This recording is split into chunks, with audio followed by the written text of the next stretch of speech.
In early November, a few friends and I visited Six Flags over Georgia for the first time. In this video, we're going to discuss the Six Flags COVID procedures and the perceived safety rating for this park. Specifically, we're going to review the policies pertaining to masks, hand sanitizers, queues, and lockers.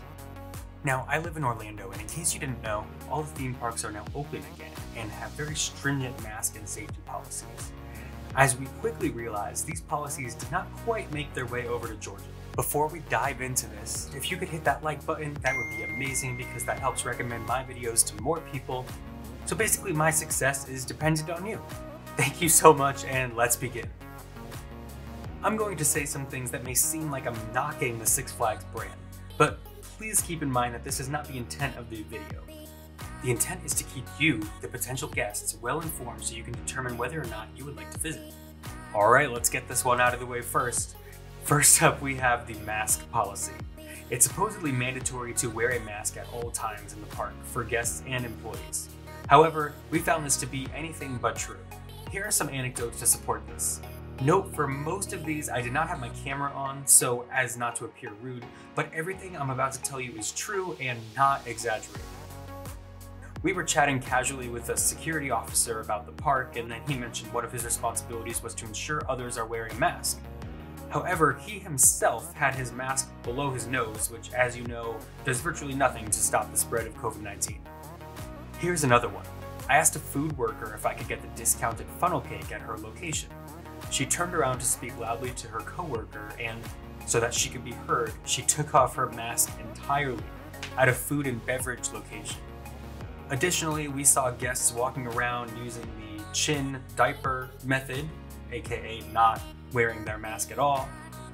There was an employee at the pretzel stand who was continuously working with the mask below the nose. If you have not been to Disney or Universal lately, this is a strict enforcement. They have spiels that insist you wear the mask, otherwise you will get kicked out.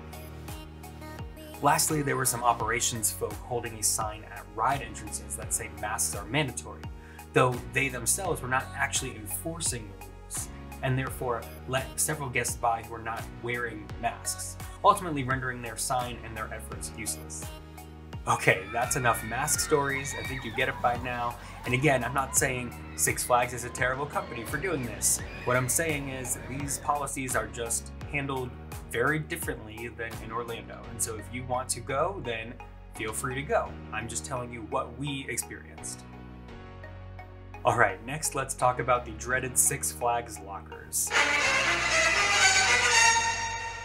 The lockers require you to touch the screen and to touch the lockers yourself to enter your code, both upon dropping off your bags and picking up your bags. Compare this to, for example, Universal Studios Florida, where the entire locker experience is touch-free because their machines scan your ticket.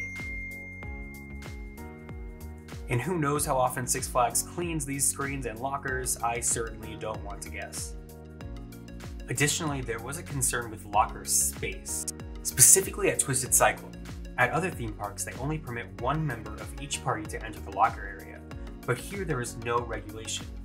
That is a bit of a problem because this space is super narrow, and even I felt uncomfortable with other parties in the space. And here's another view of the Twisted Colossus lockers from inside. Next up is hand sanitizer. Six Flags did have hand sanitizer outside of most major attractions. However, despite everyone touching restraints for every attraction, it is not mandatory to use the hand sanitizer upon entering or exiting the ride. The only attraction that I could find that requires hand sanitizer upon entering the vehicle is Justice League Battle for Metropolis. Again, compare this to Universal, for example, where upon entering any attraction, you are required to use their hand sanitizer. Next, let's go ahead and discuss the queues.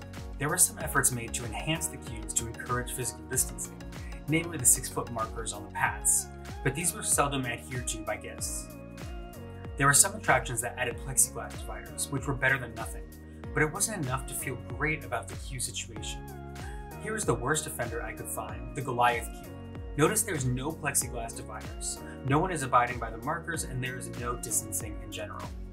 However, I did find that it's the majority of attractions that have the plexiglass in between chutes next to the station.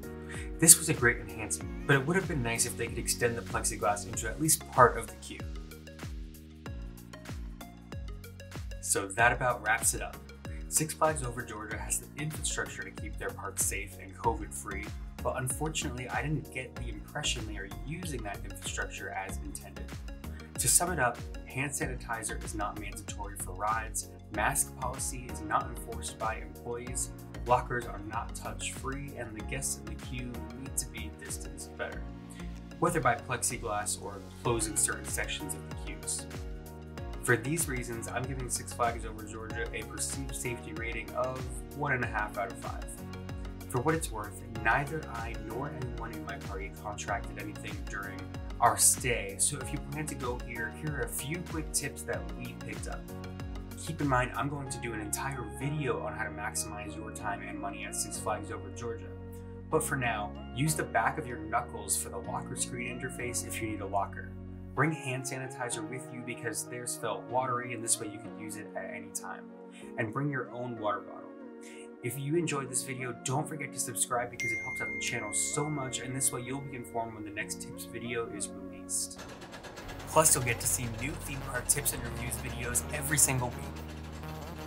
Thanks so much, have fun, be well, and thanks for watching Quick Trip Travel Tips.